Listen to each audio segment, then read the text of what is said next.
Então, boa tarde a todas e todos.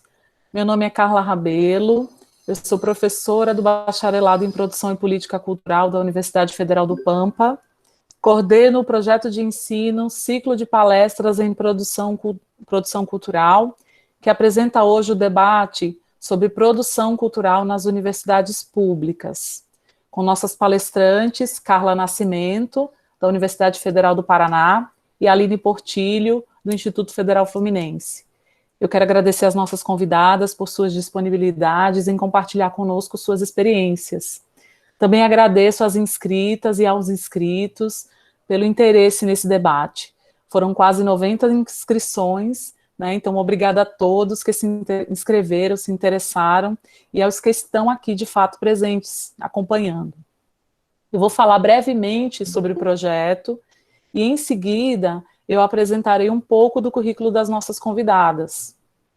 Esse projeto de ensino tem uma equipe de discentes, né, do Bacharelado em Produção e Política Cultural, da Unipampa, que é a equipe executora convidada, composta por Pablo Felipe de Oliveira Souza, Paola Fernandes Socas, Lucas Caribe Marzocchi Oliveira Melo, Caroline Ferreira Oliveira e Atemis Nunes da Fonseca.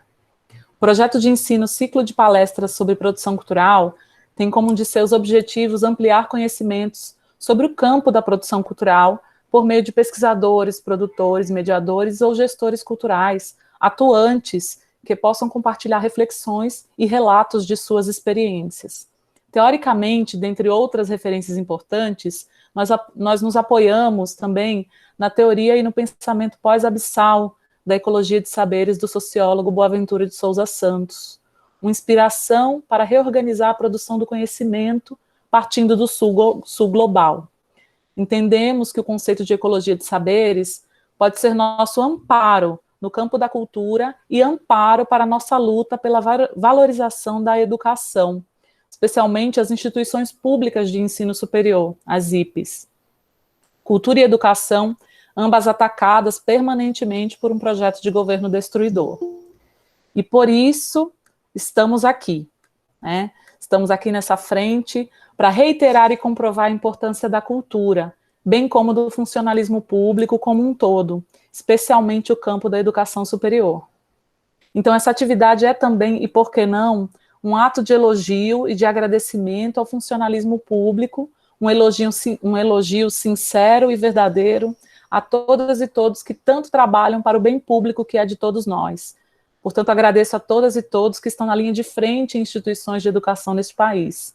E meu elogio a todas e todos os trabalhadores do campo cultural, a quem devemos agradecimentos eternos pelo que estão suportando nesse contexto tão pesado, e que trabalham muito além de sua carga horária e suas obrigações. Eu delimito, por fim, meus sinceros agradecimentos a todas e todos que trabalham nas instituições públicas de ensino superior. Bom, essa conversa de hoje, né, hoje nós teremos nessa conversa relatos de experiência das atividades profissionais de nossas duas convidadas, que são produtoras culturais em instituições públicas, e será um prazer escutá-las também sobre suas outras vivências profissionais na área de produção. E depois abriremos ao debate para que vocês possam fazer perguntas e comentários. Então, vou apresentar nossas palestrantes, e sem mais delongas eu vou partir para as falas, apresentá-las e convidá-las às suas exposições. Então, Carla Adriana Nascimento Cúnico é produtora cultural da Universidade Federal do Paraná, UFPR, com atuações por cooperação técnica na UFOB e também na UFBA. Atua na elaboração de projetos culturais, Ministério da Cultura, Fundação Cultural de Curitiba, Secretaria de Cultura do Estado do Paraná e da Bahia, e organização de eventos culturais. Realizadora, roteiro, produção e direção, de vídeos institucionais e documentários audiovisuais para cinema e televisão. Doutoranda em bens culturais e projetos sociais na FGV. Mestre em Patrimônio Cultural e Sociedade pela Univille, 2015, especialista em artes e no ensino das artes, módulo cinema, pela FAP-PR 2010, bacharel em Comunicação Social, Habilitação Relações Públicas pela PUC-PR 2007. Aline Portilho possui graduação em Produção Cultural pela Universidade Federal Fluminense em 2007, mestrado em 2010 e doutorado em 2016, ambos em História, Política e Bens Culturais pela Fundação Getúlio Vargas. Iniciou a atuação como produtora cultural em 2008 na UFRJ, passando pela Casa da Ciência, Centro Cultural de Ciência e Tecnologia da UFRJ, entre 2008 e 2009, pela Escola de Comunicação, 2010 e 2014, onde gerenciou projetos culturais e atuou no Laboratório de Produção Cultural. Em 2015, passou a integrar o quadro de servidores do Instituto Federal Fluminense, onde coordenou projetos de extensão na área de cultura no campus Santo Antônio de Pádua, 2015 a 2016. Atuou na coordenação de políticas culturais e diversidade na reitoria, entre 2017 e 2018, momento em que prestou assessoria técnica para a elaboração do plano de cultura da instituição. Atualmente é servidora da Coordenação de Extensão e Cultura no Campus Centro e realiza estágio pós-doutoral na Universidade Estadual do Norte Fluminense, Darcy Ribeiro, a UENF, ligado ao Laboratório de Estudos do Espaço Antrópico, LEA, e ao Programa de Pós-Graduação em Políticas Sociais, PPGPS. Então, começaremos primeiro com a Carla Nascimento, produtora cultural da UFPR, e depois com a Aline Portilho, produtora cultural do IFE. Obrigada às duas por aceitarem estar aqui conosco, e Carla, fique à vontade. Boa tarde, todos e todas. Primeiramente, agradecer o convite da professora Carla, representante aí de um grupo, né, maior, que envolve várias pessoas. Muito obrigada. Prazer estar aqui com a Aline, também, colega. Bom, a minha história com a universidade pública, ela começou a partir de um concurso público, né, em 2009, quando eu vi o anúncio desse concurso. Eu tinha me formado na graduação, estava fazendo especialização em artes, o que me ajudou bastante, inclusive, e aí eu precisava dar um rumo na minha vida. E eu trabalhava, fazia projetos culturais já, de captação de recursos para mim, para as minhas produções, né, e para clientes também, mas é um mercado muito, assim, um dia você tem, às vezes, só que às vezes você leva 5 anos para conseguir viabilizar um projeto, né, então às vezes o que você ganha, se você dividir por mês, você não ganha nada, né. Então, eu tinha aquela de que eu queria alguma coisa mais palpável. E vi o anúncio do cargo, do concurso de produtor cultural, e o pré-requisito era ser formado em comunicação. Pessoal, por favor, desligar o microfone. Felipe Beltrão, desliga o microfone, por gentileza. Com pouco e daqui a pouco já abre asa, né? Pelo menos tá certo aí. Primeira intervenção, pode continuar, Carla. E aí, enfim, fiz o concurso, passei, eu era graduada, então, em comunicação, e esse era o pré-requisito na época, né, ser graduado em comunicação para poder acessar a vaga de produção cultural. Passei em primeiro lugar, é um concurso que normalmente, né, ele é de 1 ou 2 vagas, eu acho que, pelo menos, assim, os que eu conheço, né, são pouquíssimos cargos, né, isso pensando em Brasil, né, eu acho que o Rio de Janeiro é uma exceção, talvez a Aline pode trazer isso, que as universidades do Rio, tem universidade que tem 30 produtores culturais, né, a Federal do Paraná, acho que hoje tem 3, você tem aí outras universidades que tem 1, não tem nenhum, né, então é muito discrepante, assim. E aí, 6 meses depois, eu fui chamada para assumir o concurso no campus que fica no litoral do Paraná. Então, a UFPR tem aí hoje 5, 6 campos, esse do litoral é um dos campos em uma cidade chamada Matinhos, praia e tal. E eu fui. Cheguei lá, eu era a única com a minha formação em comunicação, trabalhando com cultura, e aí lá tinha um prédio que eles estavam reformando, que eles queriam destinar ao curso de artes, mas também fazer algumas outras atividades. Estava numa discussão se seria um centro de artes ou uma casa das artes, não sei o quê. E aí eu fui chamada, e lá é um projeto bem diferenciado, um projeto muito voltado, assim, à comunidade local, uma comunidade muito carente de equipamentos culturais, de recursos. E aí a gente estudando, pensamos assim, então, por que a gente não faz um centro cultural? E ele é muito grande. Várias salas, sala de dança, teatro, enfim, um monte de coisa. E aí faz um centro cultural que atende também as aulas do curso de artes, né? E pode atender a comunidade. Pois bem, me deram a chave, olha, toma que o filho é seu, tá bom? A partir de amanhã você vai trabalhar lá, sem dinheiro, sem computador, sem mesa, sem cadeira, sem equipe, sem nada. Se vira. Aí, de tanto que eu chorei, me deram uma estagiária na época, que graças a Deus ela era maravilhosa. E aí o negócio foi, eu falei, bom, vamos, né? E aí começou a questão do trabalhar sem orçamento. Acho que quem trabalha com cultura já percebeu que muitas vezes a gente trabalha por amor. A gente trabalha pela causa, né? E, enfim. E aí a gente eu comecei a conversar com alguns amigos de Curitiba, eu sou de Curitiba, né? E Matinhos fica 100 quilômetros daqui, e comecei a conversar com as pessoas. O que eu faço aqui, né? Primeira coisa, chamei voluntários, assim, tanto internos da universidade, professores, outros técnicos, estudantes, que tinham algum conhecimento e que pudessem compartilhar. Então, a gente acabou tendo aula de ginástica, yoga, aula de teatro, vários, assim, a gente abriu para um grupo da terceira idade, então, quarta tarde, uma sala lá era deles.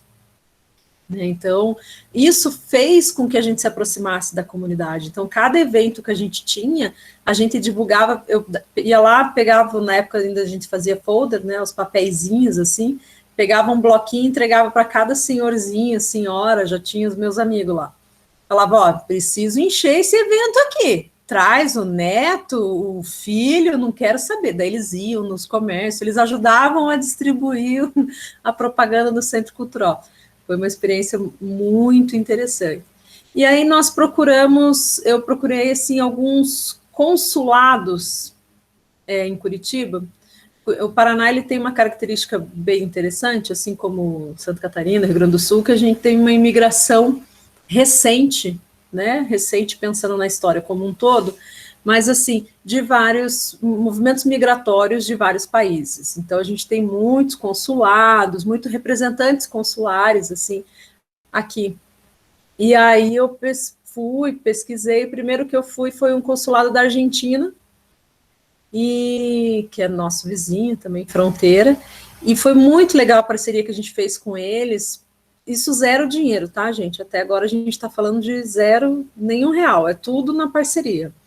E aí conseguimos apresentação de dança, mostra de filmes, degustação de queijo, azeitona, até um vinhozinho assim nos copinhos de café teve. Então, assim, normalmente os consulados, eles precisam também fazer ações culturais, né, nos lugares onde eles estão. E, às vezes, a universidade, ela se mostra como uma porta, um espaço bem interessante.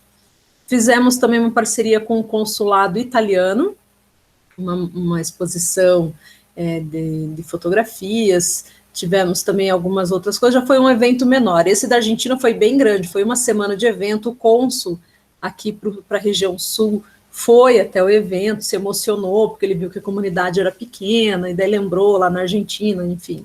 E foi muito interessante. Aí, a primeira vez que a gente viu dinheiro no Centro Cultural, da UFPR Litoral, foi quando teve um edital da Funarte, um edital para bibliotecas de artes visuais. E quando tem edital, a gente precisa pensar assim, o que eles querem, né, com esse edital? Qual é o objetivo de quem está promovendo o edital? Para a gente ver se a gente tem chance. A Funarte... Agora o cara vai ferrar ali. A Funarte, ela abriu, então, 13 prêmios de R$150 mil, e o foco, eles queriam, então, descentralizar, se você fosse do interior, eles pediram até para a gente fazer um vídeo no processo de seleção ainda, ao redor do lugar onde ficaria essa biblioteca. E a gente estava totalmente inserido na comunidade, bem simples mesmo. Então, isso contou muito ponto, né? O fato de ser um lugar que não tinha os equipamentos, e a gente tirou em primeiro lugar. Então, no Brasil inteiro, o nosso projeto foi premiado em primeiro lugar, nós recebemos R$150 mil, a gente comprou mobiliário, muitos livros, acho que quase 100 mil foi só em livros, inclusive muitos livros importados, que dificilmente a universidade teria condições, né, de adquirir, e a gente pegou e fez esse movimento. Então, foi a primeira vez que a gente falou em dinheiro, né? E aí, nós começamos a procurar, junto a outras instituições, programações, né? Porque tinha um mês cheio, a gente precisava colocar coisas.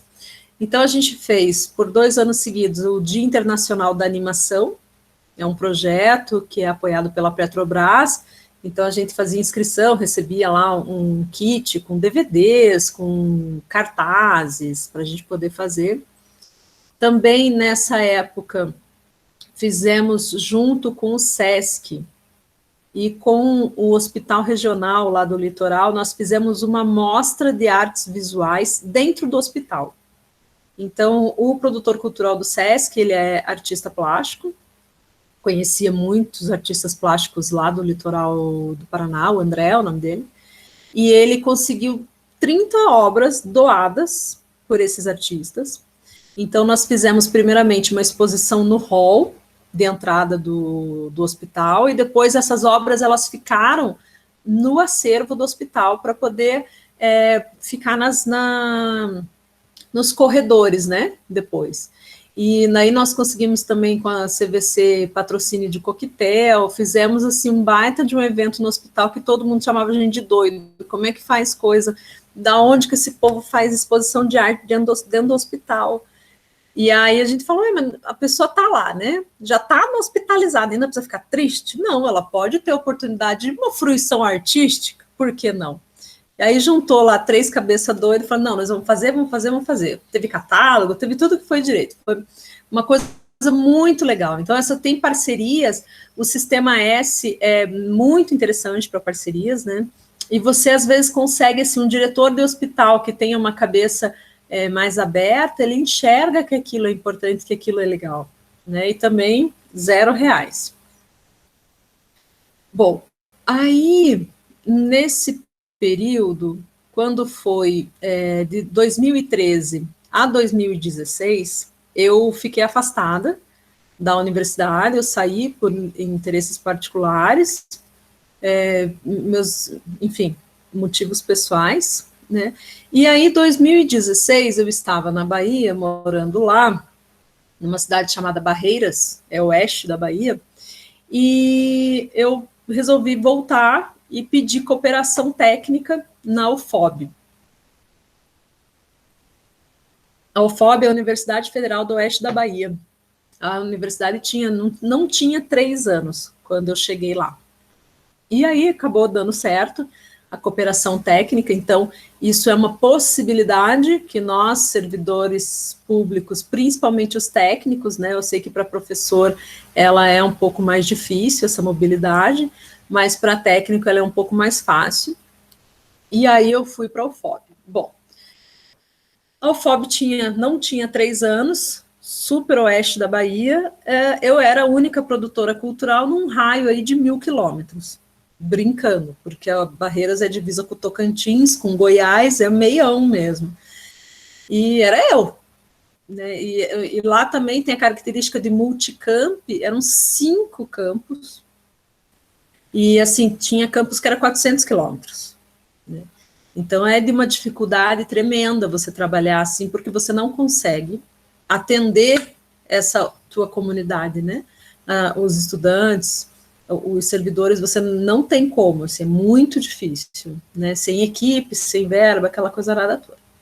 Então, eu fui procurar os ministérios, e o Ministério do Meio Ambiente, né, ele tinha um programa chamado Circuito Tela Verde, que é dentro lá do grupo que faz educação ambiental. Então, eles abriam editais, as pessoas mandavam filmes, eram selecionados, e a gente entrava para receber esses filmes, né?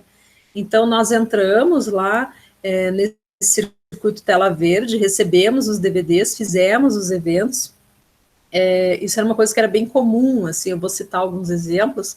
Então, o outro evento que a gente fez foi a Mostra Cinema e Direitos Humanos, que era, uma vez foi Ministério dos Direitos Humanos, aí passou a Secretaria dos Direitos Humanos, acho que na época já era Secretaria, hoje eu nem sei onde estão os direitos humanos. E aí também nos inscrevemos, recebemos os filmes, propomos as mostras, e aí chamamos pessoas, assim, advogados, pessoas que trabalhavam com as causas que a gente selecionou daqueles filmes. Então, isso é muito interessante, esse tipo de evento, porque você recebe o produto, você não teve o custo, você vai ter o trabalho, né, de montar o evento, montar uma mesa, chamar pessoas, e aí o nosso design lá pegou a logo, fez um cartaz, colocando a logo da UFOB, divulga-se isso foi muito legal, muito interessante. Assim.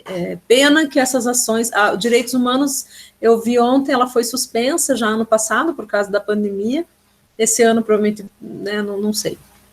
E na época nós recebemos também, da Semana Nacional de Ciência e Tecnologia, a mostra de cinema deles, também com vários DVDs, coisas muito interessantes. Então, dentro daquela Semana Nacional de Ciência e Tecnologia, você podia fazer uma escolha de tema, né? Vamos falar de agrotóxico, falar de transgênico, enfim. E aí você dividir e chama também pessoas para discutir. Bom, nessa época, o pró-reitor, Paulo, lá da UFOB, ele fez uma viagem de avião, passou por um aeroporto e viu uma exposição da Guarda Suíça do Vaticano, em um aeroporto. E ele se interessou, entrou em contato com o consulado no Rio de Janeiro, que cuida, né, dessa parte do Brasil, assim, da Bahia, e aí, enfim, eles tiraram, quando encerrou essa exposição no aeroporto, eles mandaram lá para o UFOB, e eu, na hora, eu estava sozinha na pró-reitoria, me chega um caminhão com um monte de caixa de exposição, eu não estava esperando aquilo, já viu, né, se você pôs a mão, é teu. E os homens querendo ir embora, moça, eu tenho horário para chegar em Brasília, pelo amor de Deus, receba isso. Lá fui eu receber o material, virou minha exposição. Então foi uma exposição bem legal da Guarda Suíça do Vaticano, o consulado suíço mandou sem custo, retirou sem custo, a gente só montou e apreciou, né, uma coisa muito bonita, muito interessante. Quando foi em 2017, eu encerrei a minha cooperação na UFOB e fui fazer cooperação técnica na UFBA, em Salvador. Aí foi outro planeta, assim, né? A UFBA, ela é uma universidade que tem muitas ações, né, artísticas, culturais, mas aonde eu parei naquele momento, que era a coordenadoria de cultura, eles eram muito voltados para eventos, grandes eventos, assim. Coisa de ter 1.500 apresentações em um dia, 2 dias, era uma loucura. E eu fui trabalhar nessa área. Então, lá na UFBA, eu acabei ficando muito, né, restrita aos eventos. Estando lá, aconteceu o Enecult, né, que é o encontro muito interessante, não sei se alguém daqui já teve a oportunidade de participar. O Enecult para a nossa área é incrível, assim. A minha dica é que vão, nem que seja só de ouvinte, se por acaso mandarem trabalho e não for aceito, mas vale super a pena mesmo só como ouvinte. Assim. Você vê pessoas do Brasil inteiro discutindo assuntos de produção cultural, assim, na nata dos assuntos. E aí, nesse Enecult, eu vi na programação que ia ter um fórum, Forcult, né, o Fórum de Gestão Cultural nas IES. Não sei se aqui alguém já viu o Forcult, já soube. Então eu fui. 2017, que eu estava na UFBA. 2018, eu já estava na UFPR, voltei para a UFPR, e daí fui no Forcult novamente e no Enecult. 2019 não participei, e 2020 eu participei agora no modo online, né? Da onde andou bastante a questão do Forcult, foi constituído depois e tal. Bom, em 2018, retornando ao UFPR, eu comecei a atuar na Coordenadoria de Cultura, da Pró-Reitoria de Extensão e Cultura, né? PROEC. E aí, eu vim muito fresca com a história de Forcult, de Enecut e tal, e tinha a demanda de fazer um movimento regional, da região sul. E levei para o pró-reitor, para os meus colegas, a questão da gente fazer um encontro, então, propor, né, um encontro regional dos agentes culturais das IS região sul. E eu vim trabalhar em Curitiba daí agora. E aí eu propus, bom, vamos fazer em Matinhos, no litoral, né, que sempre está no meu coração, sempre quando eu posso levar coisa para lá, eu levo. E aí, vamos levar o encontro para Matinhos. E peguei uma bolsista e falei, vamos descobrir quem são os produtores culturais, quem são as pessoas que fazem gestão, produção, em todas as públicas, né, as universidades, institutos públicos do Sul. E, coincidentemente, ia acontecer um evento lá ligado ao Plano Institucional de Cultura, que é o Instituto Cultura e Arte, SICA, Matinhos. E aí nós fizemos, então, emendado no SICA esse encontro, né? Então, nós tivemos 35 participantes nesse encontro, em 2018, de 9 instituições públicas. Né, o UFPR, UNILA, UNOeste, Unicentro, Unespar, o EPG, o UFSC, Unipampa, o FIXPAC, que eu não sei falar, que é essa de Porto Alegre de Saúde, né?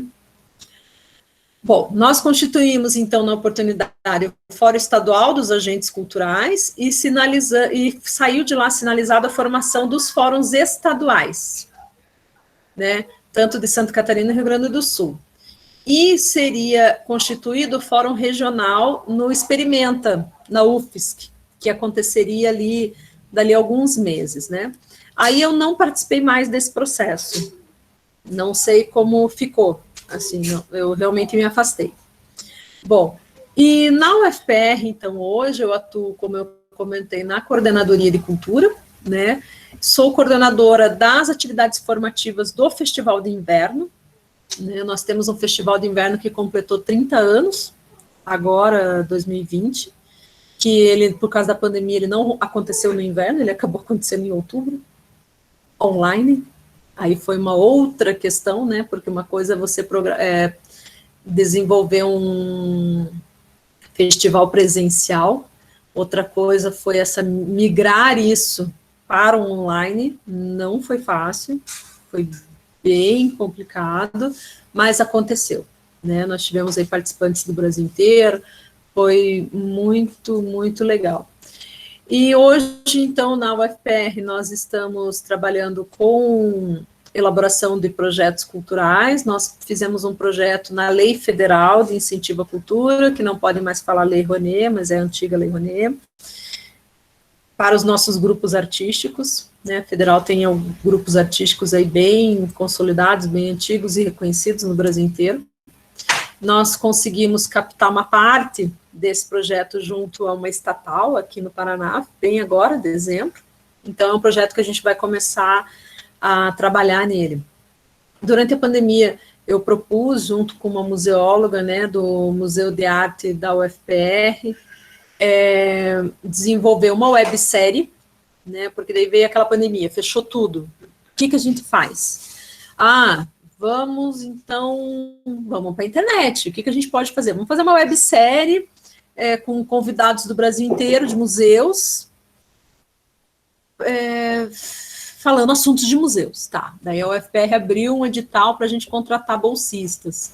Aí contratamos, no final, deu 10 bolsistas. Gente, virou um projeto gigantesco, assim. Então, nós temos esses, se vocês colocarem no YouTube, Museu de Arte da UFPR, lá tem as playlists dessa websérie. Nós já lançamos 6, nós estamos com o 7º para lançar agora, a hora que voltarem as aulas, depois do carnaval. Então, nós temos a versão legenda em inglês, audiodescrição, libras, legendagem descritiva. Nós falamos com museus do Brasil inteiro, gravamos as entrevistas pela internet, os bolsistas de edição fizeram um trabalho incrível com animação, então acabou virando um outro produto, mas como a Carla falou no começo, eu nunca trabalhei tanto na minha vida, aí eu reclamava, falava, ai meu Deus, eu tenho que fazer tal coisa, meu marido me olhava e falava, mas esse não é aquele projeto que você que deu a ideia, eu falei, dele então, minha filha, vem reclamar, não, era sábado, domingo, porque tem prazo, né, e a partir do momento que você põe prazo, aí lascou-se, e aquela loucura, assim, e daí tudo acabava passando por mim, né? Eu tinha que editar as entrevistas e daí passava para os meninos realmente editarem, montarem o episódio. Então, se eu travasse, travava tudo. E tinha equipe de produção, equipe de pesquisa. Mas foi um trabalho bem bonitinho, assim, tá bem legal. Quem tiver interesse, então, no YouTube do museu, depois eu posso colocar aqui, Museu de Arte da UFPR, tem no IGVT, no Instagram também, todos os episódios, tá bem bacana. Bom, eu coloquei no final da minha fala, dá tempo, Carla, de falar rapidinho? Sim, pode continuar. Então, eu coloquei assim, vamos às dicas, né? Porque a gente quer saber das dicas. Primeira coisa, gente, parceria. Parceria. Assim. Se antes o negócio já era difícil para a cultura, dentro da universidade ainda é pior, e dinheiro é uma coisa assim que não é para qualquer um. Então, nós, seres mortais, a gente precisa de parceria. Procurem o Sistema S da cidade de vocês, SESC, SENAC, SENAR, SESI, eles são bons de parceria e eles têm um dinheirinho a mais que a gente. Então, um catálogo sai, um coquetel sai, volte e meia.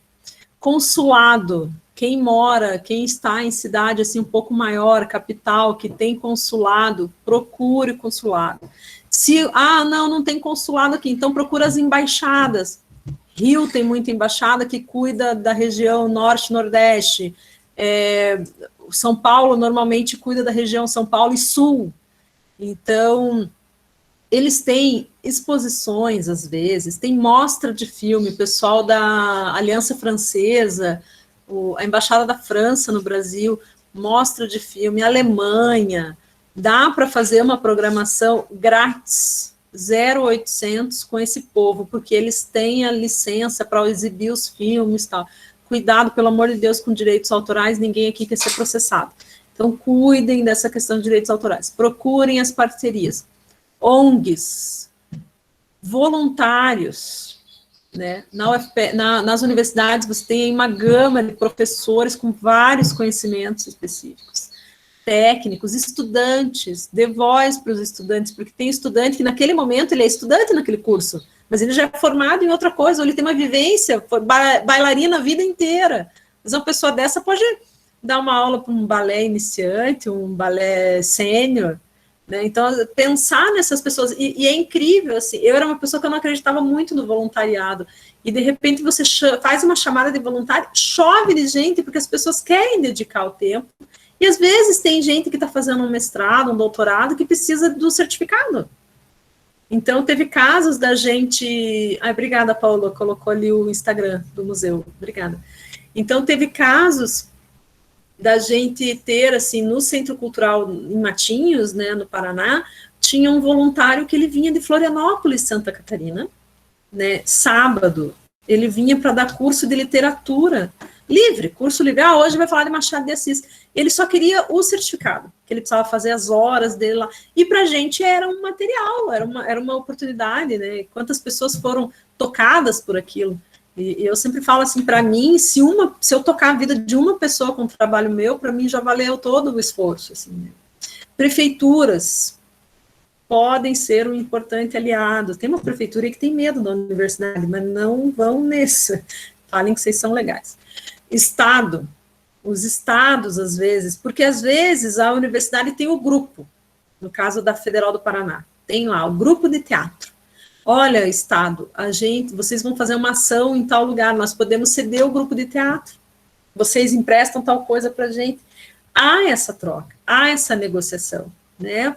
E ficar atento a editais, quando um dia, né, quando as coisas voltarem ao normal, porque tem tanto a questão financeira, como eu dei exemplo para vocês da Funarte, né, houve já, né, a questão de ter o recurso financeiro, quanto evento, que nem o Circuito Tela Verde, Mostra Cinema e Direitos Humanos, o Dia Internacional da Animação, você participa de um edital simples, é Google formulário ali, preenche, tá?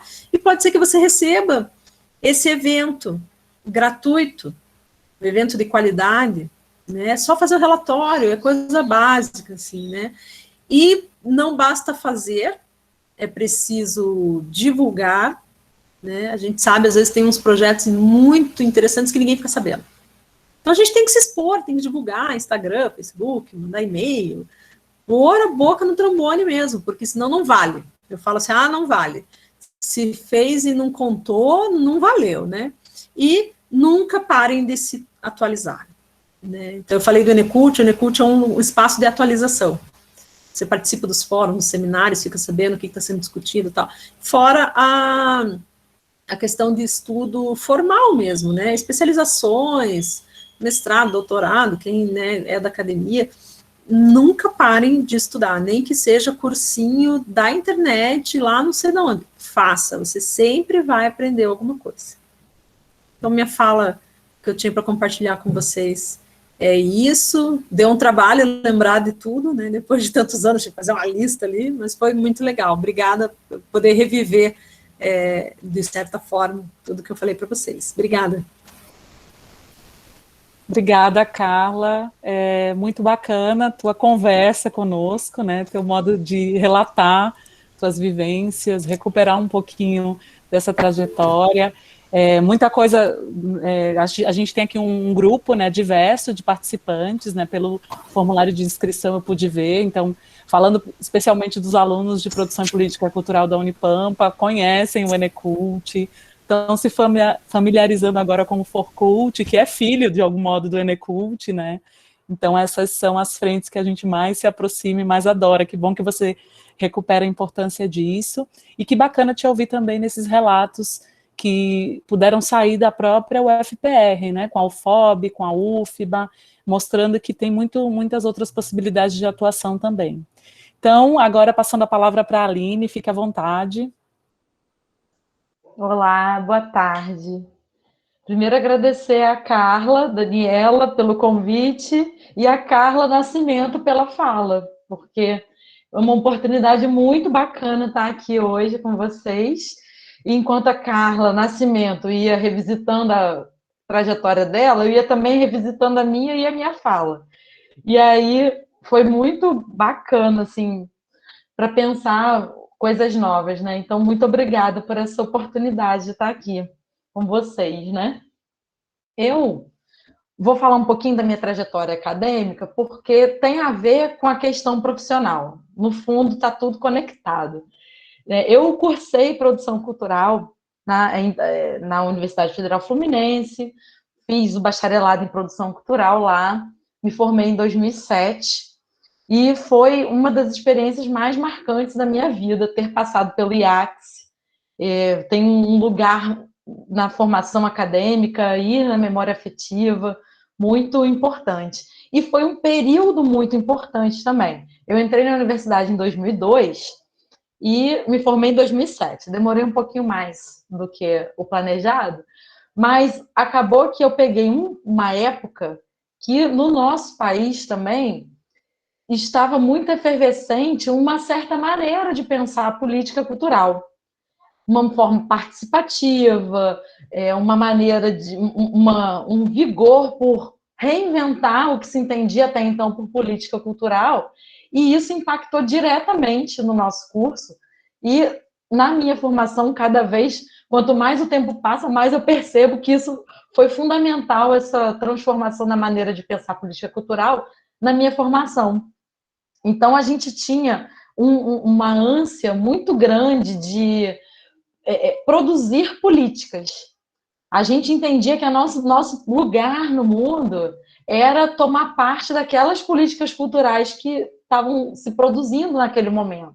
Então, a participação, desesconder o Brasil profundo, que era um tema muito importante, isso tudo eram elementos fundantes da nossa identidade profissional. A gente sai. Eu falo a gente porque eu consigo contar pelo menos meia dúzia que se formaram comigo e tem essa tendência de pensar dessa forma. Mas, assim, eu tinha para mim que minha identidade profissional era fundada nisso. Era fundada em entender a profissão de produtor cultural, a produtora cultural que eu era, devia ser uma mediadora entre agentes culturais e poder público, entre artistas e financiadores. Então, a gente estava sempre nesse entre-lugar. E não era uma coisa ruim, era uma coisa boa. É uma coisa de você possibilitar ir acessar mundos diversos e, a partir disso, articular possibilidades de fazer cultural. E isso era o sonho da nossa vida, né? Poder fazer isso. Se a gente não fizesse isso, estava sendo um profissional diferente, ruim, talvez. E aí eu entrei passei no meu primeiro concurso, também como a Carla, minha primeira experiência foi o concurso público. Foi um concurso público em 2008, para a Universidade Federal do Rio de Janeiro, uma grande universidade que estava fazendo um mega concurso público, porque passou muitos anos sem fazer concurso, então aquela era a oportunidade de repor os quadros que estavam defasados, e aí logo de cara eram 6 vagas para produtor cultural. Hoje a UFRJ tem, eu acho que cerca de 30 produtores, mas naquela época já era muito e eram 6, né? E aí a passagem da universidade como aluna para a universidade como servidora teve um pouquinho de frustração, preciso confessar. Porque o nosso lugar ali de produtor cultural, de produtora cultural, era um lugar distinto daquele que eu imaginava, porque eu não era gestora cultural. Eu deveria dar conta de determinadas ações para que as ações culturais acontecessem. E eu tinha uma ansiedade muito grande em criar políticas, em criar possibilidades, em criar meios fornecer os meios de produção para que os artistas e os criadores exercitassem sua criatividade, seu lado artístico. E, na verdade, o que eu tinha que fazer era montar processos e gerenciar projetos. E eu puxo essa memória para falar que a gente tem que ter muito cuidado e muita calma com a nossa experiência, com aquilo que a realidade nos oferece. E se ela não é exatamente como a gente planejou, ela ainda assim possibilita muitas coisas. Então, eu fui parar nessa imensa universidade, que era a UFRJ, e lá, com muitos colegas produtores, e o fazer cultural tinha um lugar muito importante, né, ali naquela universidade, e eu parti ao contrário da Carla. Eu fui parar num contexto em que tinha muito recurso para a ação cultural. Tinha o Proeste Cultura, saudoso Proeste Cultura, que era um edital específico do Ministério da Educação, que financiava projetos de extensão e tinha uma linha específica para cultura. Então, tinha bolsa. Teve época que a gente teve, no projeto que eu trabalhava, na escola de comunicação, que a gente tinha 10 bolsistas, entre bolsistas de pesquisa, de extensão, do Proeste. Eram equipes imensas, era recurso para fazer muita coisa. E tinha muito movimento e muita coisa acontecia na universidade em torno disso, né? Muito conflito, porque conflito existe, conflito é bacana, né? Apesar de cansativo, mas os conflitos, quando bem brigados, vamos dizer assim, eles levam a gente a pensar e a melhorar, né? Então, era um contexto ali de 2008 até 2014 de muita possibilidade de ação cultural. Em 2014, final de 2014, eu mudei de instituição. Também fiz uma colaboração técnica e depois fui redistribuída para o Instituto Federal Fluminense. E são 2 instituições federais de ensino, ambas atuam no ensino superior, mas são 2 instituições totalmente distintas.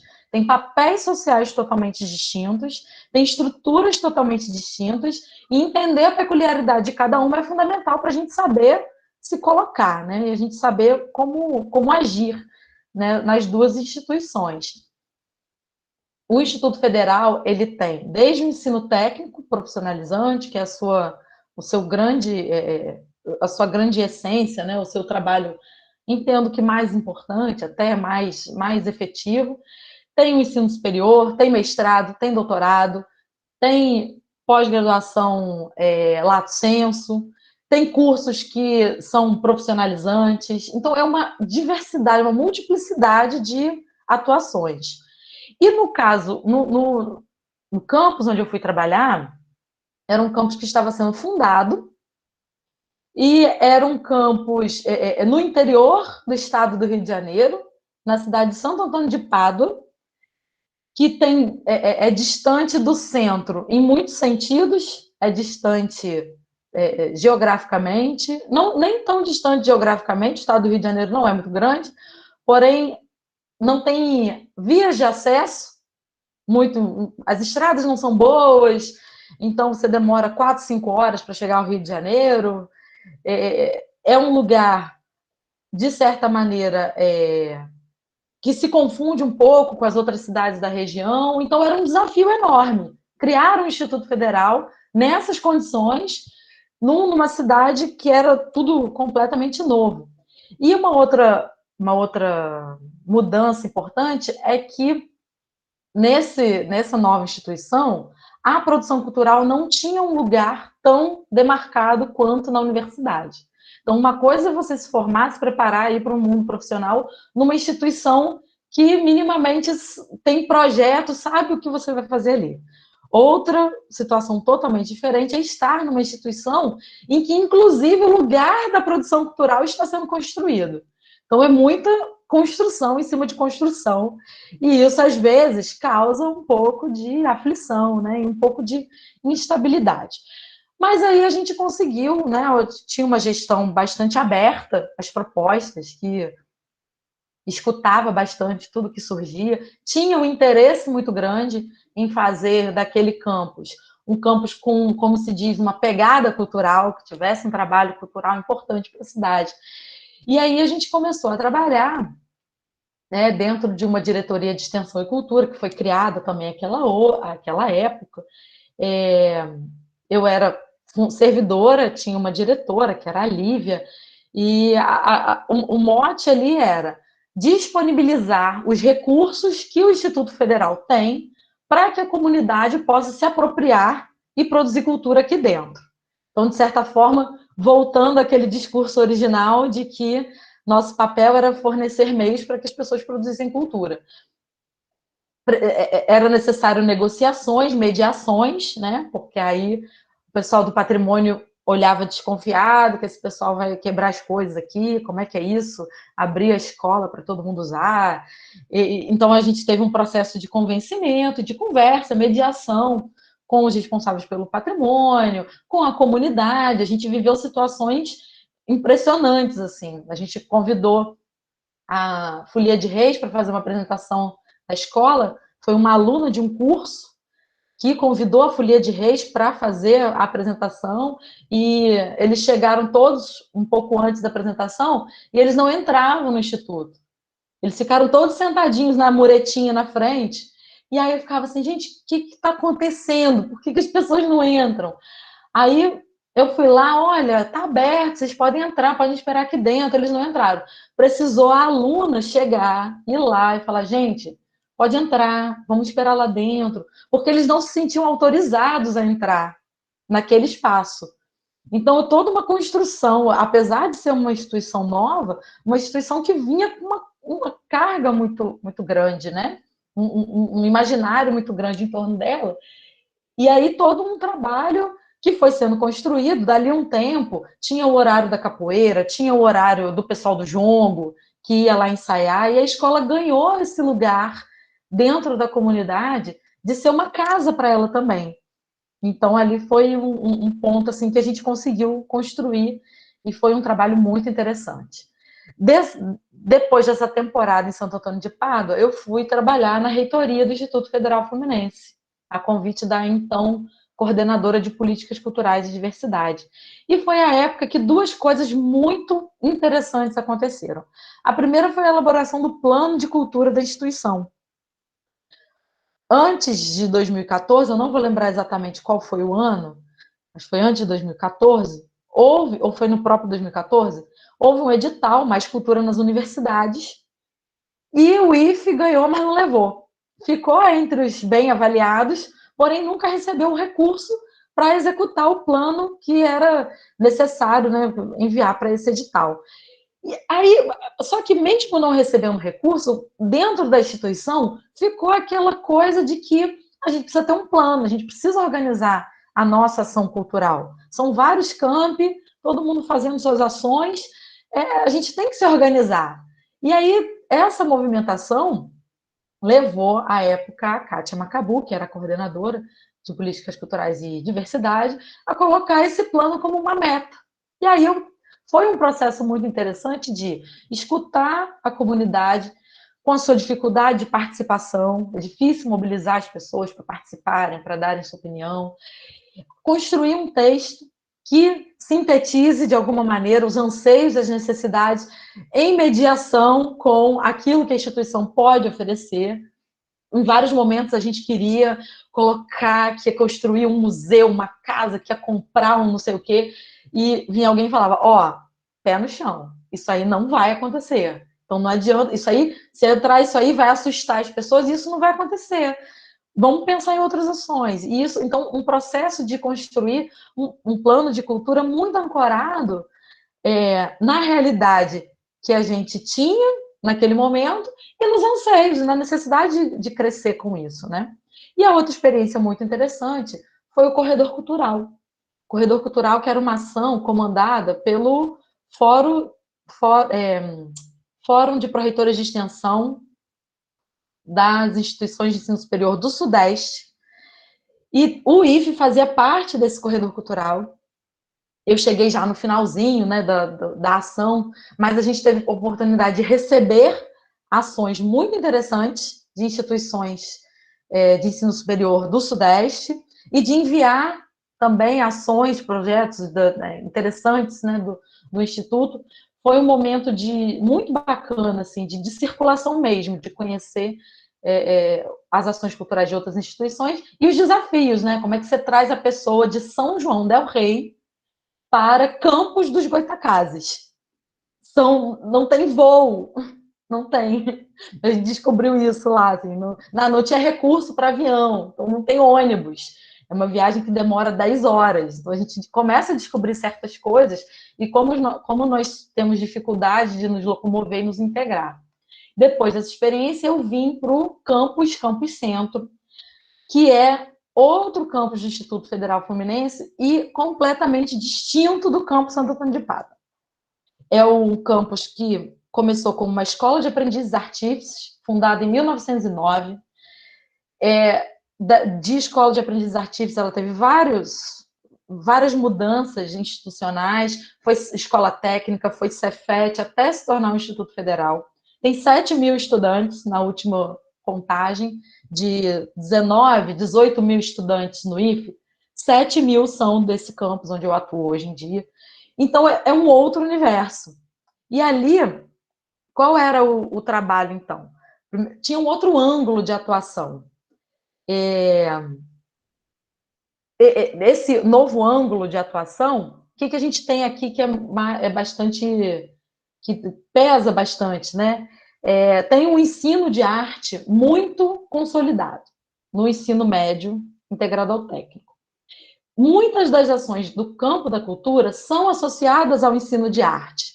Então, há uma maneira ainda de colocar o que cabe à produção cultural, o que cabe ao ensino de arte, né? Ao mesmo tempo, tem uma demanda pela produção cultural das atividades do setor. Hoje eu componho a equipe de extensão, da coordenação de ações de extensão e cultura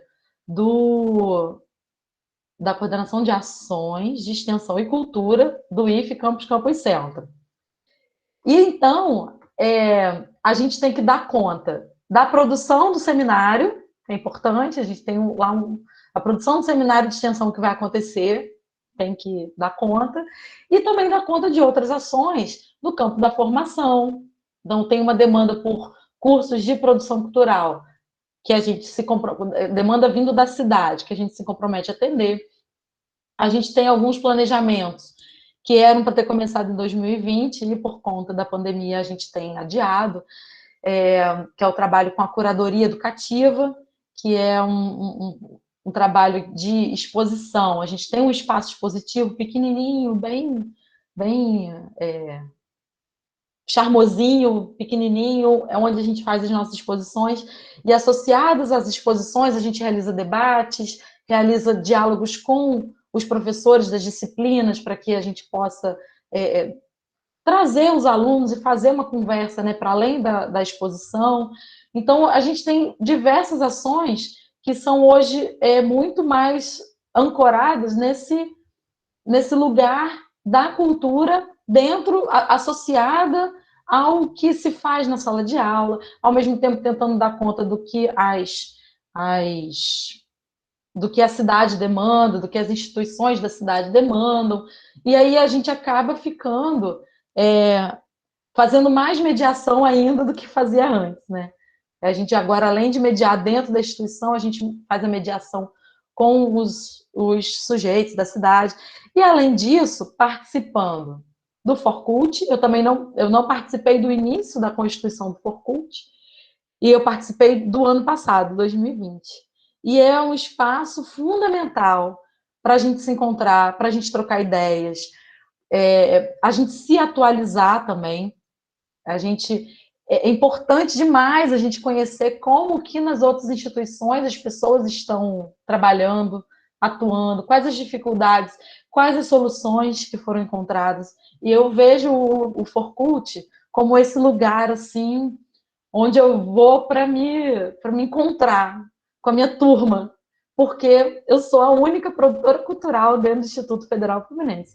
Eu saí da UFRJ, que tinha, na época, quase 30 produtores, e eu vim para o Instituto e tenho só eu de produtora. O que não é grande problema, não, porque tem muita gente que faz cultura. Tem muito professor de arte que também está envolvido nas atividades culturais. Ontem e hoje o Instituto está realizando o terceiro encontro de cultura do Instituto Federal Fluminense. O Instituto tem um edital de projetos culturais, então muitas pessoas participam como bolsistas, como coordenadores. Então tem uma vida cultural muito ativa, muito rica, inclusive. Não tem, apesar de não ter muitos profissionais de produção cultural que poderiam qualificar até a nossa atuação. Mas aí é uma coisa que não depende nem das gestões das instituições. Nós vivemos aí, como já foi dito, um momento de muita dificuldade de recursos, né, de financiamentos, de concurso público que não existe. E não nos enganemos, quando não tem concurso público, quem sofre é a população. Nós estamos aqui para prestar um serviço, para atender a população. Vamos fazendo isso do jeito que a gente consegue, e quanto menos servidor, menos a gente tem possibilidade de atuar. E então, apesar disso tudo, a gente tem conseguido, né, realizar alguma coisa. No campo das dicas, né, das sugestões, assim, eu acho que essa ideia, né, tem que estar sempre presente, que a gente tem que sempre se capacitar, desde as coisas mais operacionais do nosso trabalho, né, de como escrever um projeto. É impressionante a maneira como eu aprendi a escrever um projeto lá na disciplina de projeto 1, e como a gente escreve um projeto hoje, como tem semelhanças, mas como são coisas distintas, como a coisa se modificou ao longo do tempo. Então, a gente precisa estar o tempo todo atualizado, a gente precisa, o tempo todo, não deixar esse lado da profissão, né, como produtores culturais, de ser dinâmico e de encontrar o que está acontecendo no mundo, o que está acontecendo no campo da cultura, como que as pessoas estão se articulando, independente de se a gente faz isso para viabilizar os nossos projetos. A gente ter uma ação até de dar suporte para quem está no campo conseguir se articular também e financiar seus projetos, e a gente ter sempre uma perspectiva que nós somos mediadores e damos suportes a a essas produções.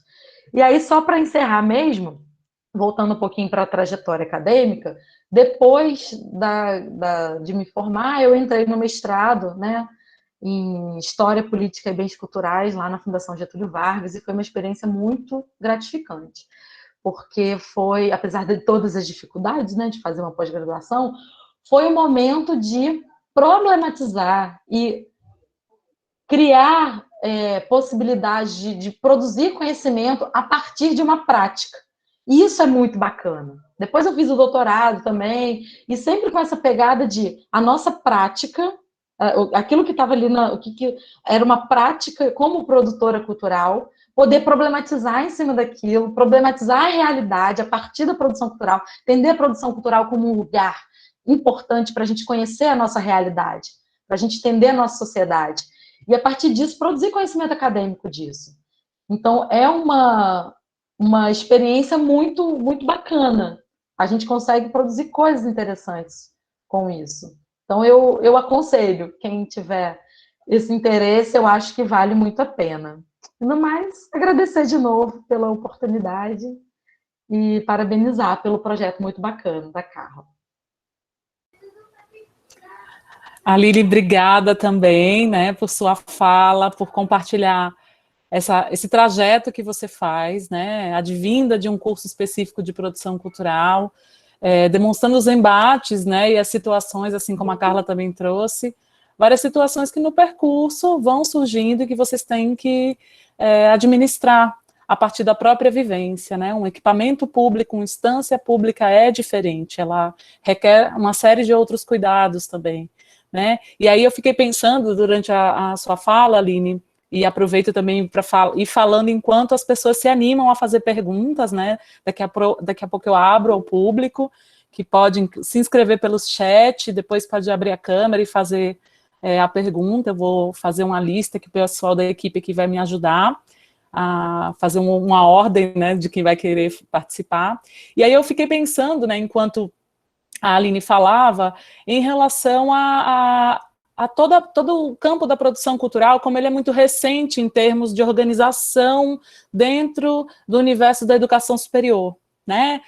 São poucos os cursos específicos de produção cultural, ainda os concursos, eles pedem a graduação em comunicação, como a própria Carla, né, Nascimento entra a partir disso, e que é um lugar também de conhecimento para a área de produção cultural, certamente, né, para desenvolver, mas como que isso, assim, essa seara ainda é muito nova em termos formais, e como que quem estuda, né, quem está numa graduação em produção cultural, no caso, esse bacharelado da UF, o bacharelado da Federal da Bahia, né, comunicação, com habilitação em comunicação e produção cultural, a Federal do Pampa, né, que é um bacharelado em produção e política cultural, e tantos outros que vão ter tantos outros não, né, alguns outros, porque aí você vai ter o IFRN, você vai, pontos específicos em termos de graduação, pós-graduação vão ter outros, né, vão ter bastante, mas como que isso se conecta com esse universo do espaço da universidade, né, como que isso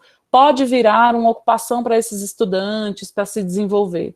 E como também, quem vem da comunicação e quem já assumiu um cargo enquanto produtora cultural, como a Carla, como tantas outras produtoras culturais e produtores culturais que já ocupam esse cargo nas universidades, como acabam também aportando conhecimento pela área de comunicação e conhecendo e também aprendendo o campo da cultura para poder realizar seu trabalho. E isso, de algum modo, transforma esse espaço da universidade, porque o mais importante de tudo isso é que esse cargo exista, é que esse cargo permaneça, é que essa função exista dentro de uma universidade.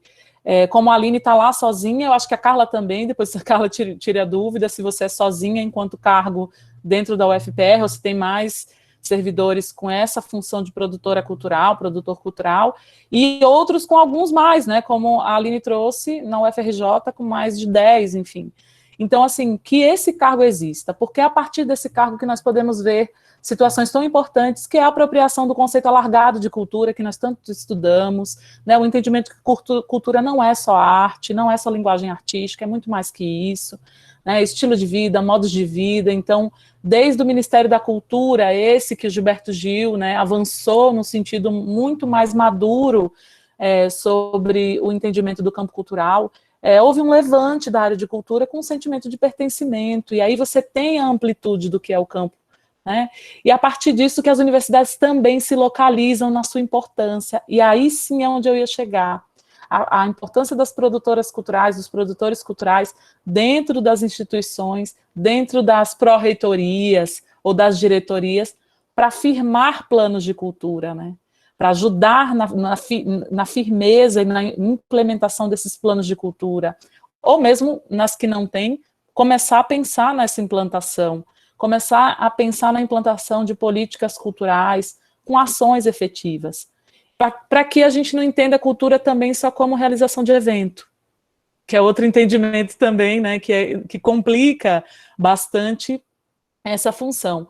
Então, assim, na verdade, eu estou fazendo um comentário, a Carla levantou a mão, acho que ela quer falar. É isso, Carla? Carla quer falar. E aí eu já vou também passar aqui para o chat, se quiser se animar em fazer pergunta, então, Carla, vai lá. A Aline trouxe algumas coisas, e aí a mesma coisa, Aline, a gente vai refletindo, né, sobre a nossa, e daí eu lembrei, quando ela falou dos meninos que não queriam entrar na escola. Então, só retomando, quando a gente, é um testemunho agora, quando a gente abriu o Centro Cultural lá em Matinhos, as pessoas não iam, porque elas não tinham roupa para entrar, né, porque imagina entrar na universidade, a universidade você paga para entrar.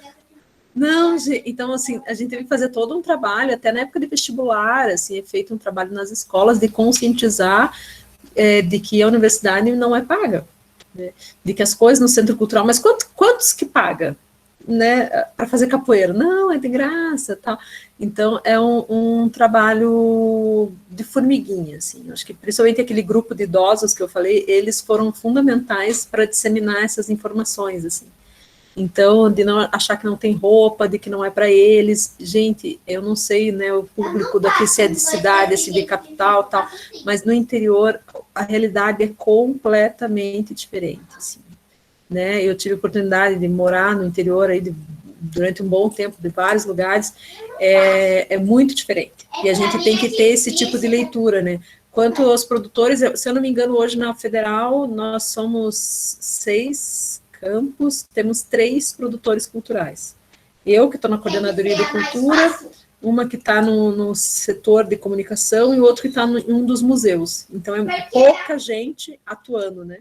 E nesse gancho, uma outra coisa que eu queria falar é um preconceito em relação ao cargo dentro da própria universidade. Então, por exemplo, quando você vai pedir remoção, né? Eu vi que a Aline deu uma passeada dentro da própria instituição. Então, você fala assim, não, eu quero ir para o setor tal. Eles, não, mas você não... Você é produtor cultural, teu cargo é muito específico.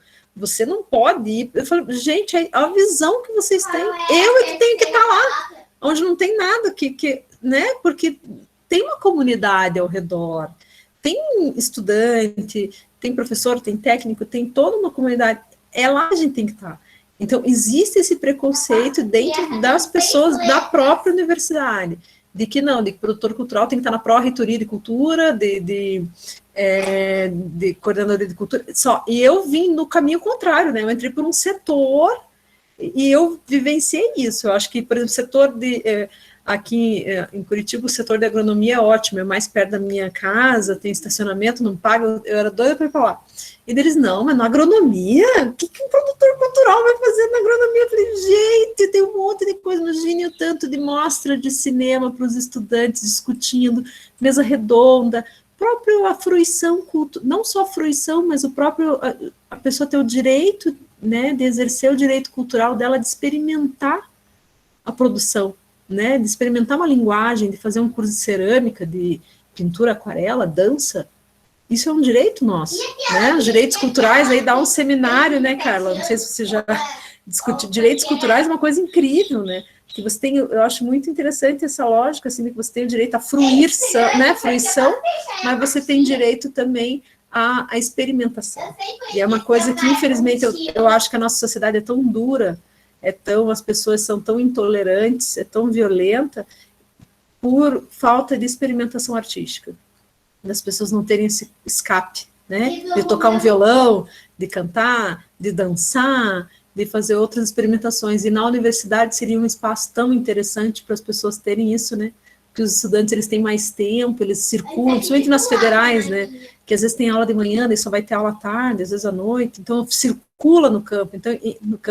Então nesse meio tempo, por que não fazer uma experimentação, né? Então, são coisas para a gente discutir, assim, se atentar de que o preconceito é grande. E dinheiro, às vezes a gente fala, falta de dinheiro, às vezes não é falta de dinheiro do orçamento na universidade, a universidade recebeu o orçamento. Agora, quantas universidades, será, no Brasil, existe rubrica, né, o orçamento da cultura? Vai mexer com a pesquisa, né? Vai mexer nos orçamentos do povo lá dos laboratórios, eles é que são os importantes, e a gente, né? Então é bem complicado, assim, às vezes não é que a universidade não recebeu, como é gasto, como é aplicado esse dinheiro, né? Existe esse orçamento para a cultura? Ou será que a gente fica só com o pires na mão? Atrás de reitor, atrás de pró-reitor? Como é que é? Você acaba repetindo aquilo que é feito no mercado, né? Que graças a Deus, pós Gilberto Gil, Plano Nacional de Cultura, foram instituídos os planos estaduais, editais, eu acho que a coisa deu uma transparência maior, né? Porque antigamente era só os amigos do rei. Hoje são os amigos do rei e mais alguns, às vezes, conseguem entrar. Então, as coisas melhoraram. Espero só que a gente não retroceda. Era essa só a minha fala de complemento. Obrigada. Obrigada, Carla. Eu acho que a Esther Zerfas quer fazer uma pergunta, e tem também aqui para a Aline uma pergunta da Jane Travassos sobre se o plano de cultura está disponível para leitura. Então, Esther, se quiser ligar a câmera e abrir o microfone, fique à vontade. Obrigada, professora. Meu nome é Esther, eu sou aluna do curso de Produção Cultural do Instituto Federal do Rio de Janeiro, campus Nilópolis, e eu gostei muito da fala da Aline, e ela me impactou muito por uma série de coisas. Eu fui aluna de graduação da UFRJ, me formei em Geografia, durante 2000 e 2010, eu fiquei 10 anos no curso de Geografia, isso já é outra história, mas quando ela fala dessa fala do processo de fazer cultura e essas editais de produção dentro da universidade, é uma coisa que eu comecei a estudar isso, eu comecei a ficar interessada como é que esses editais chegam, como é que isso é feito. E outra coisa tem a ver com a questão da divulgação científica, e como é que a divulgação científica ela pode ser entendida também como um processo de fazer cultural. Quando se fala da Semana Nacional de Ciência e Tecnologia, para mim, isso é também um fazer cultural. Quando a gente consegue trazer esse diálogo desses laboratórios, né, de exatas para fazer cultura e fazer lá, olha só, vocês podem divulgar isso aqui de uma outra forma e fazer isso uma grande provocação, eu acho que a gente consegue fazer encontros melhores e fazer outros tipos de troca. Mas isso é uma percepção minha, quando eu fui bolsista durante 5 anos da Casa da Ciência, e fui agora 5 anos bolsista do Museu Ciência e Vida em Duque de Caxias. Quer dizer, trabalhei durante 10 anos com divulgação da ciência. Então, esse entrave da questão da cultura, o que é cultura, o que é arte, o que é ciência, esses entraves, eles acabam se encontrando em algum momento quando a gente pensa em eventos que falam dessas três coisas ao mesmo tempo. Por exemplo, você pode fazer um evento, ou pode fazer um grande encontro de cinema e discutir cinema, artes e ciência. Isso é possível, desde que haja interesse para que essas coisas aconteçam. Mas até que ponto esses editais dentro das universidades contemplam isso? Isso são perguntas que eu tenho e ficam no mundo das ideias. Por exemplo, lá no IFE a gente tem algumas propostas, mas eu ainda acho que a coisa ainda está muito fragmentada. Tem uma caixinha do pessoal da produção, uma caixinha do pessoal da química, uma caixinha da galera da física, e fica todo mundo na sua casinha. É isso. Podem responder, fica à vontade. Oi, deixa eu então, aproveitar a pergunta da Esther. É, muito bacana essa experiência, né, como estudante dentro da divulgação científica. Eu tive também uma dificuldade. Minha primeira experiência na UFRJ foi na Casa da Ciência da UFRJ. E aí eu ficava olhando e assim, o que eu vou fazer aqui? Porque é parecido, mas é diferente. Tinha uma coisa assim, né? Da gente.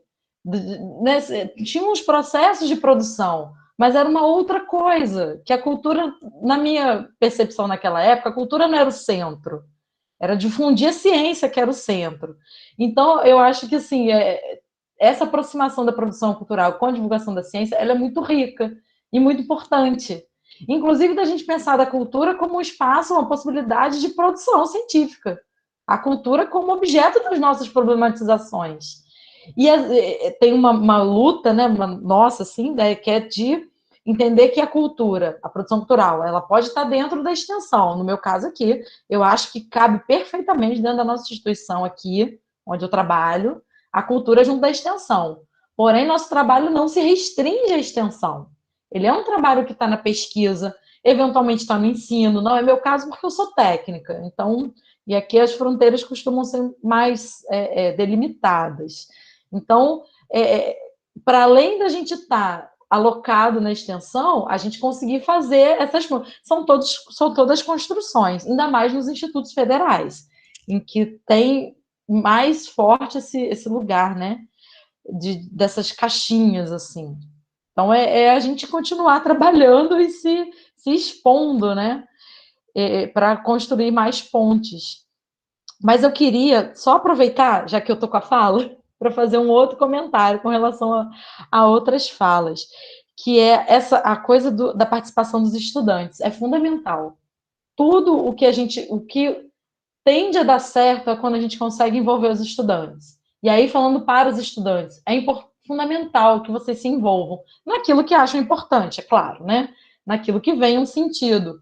Mas a participação como estudante das ações, para mim, foi um outro lugar de aprendizado que está num lugar muito especial da minha formação.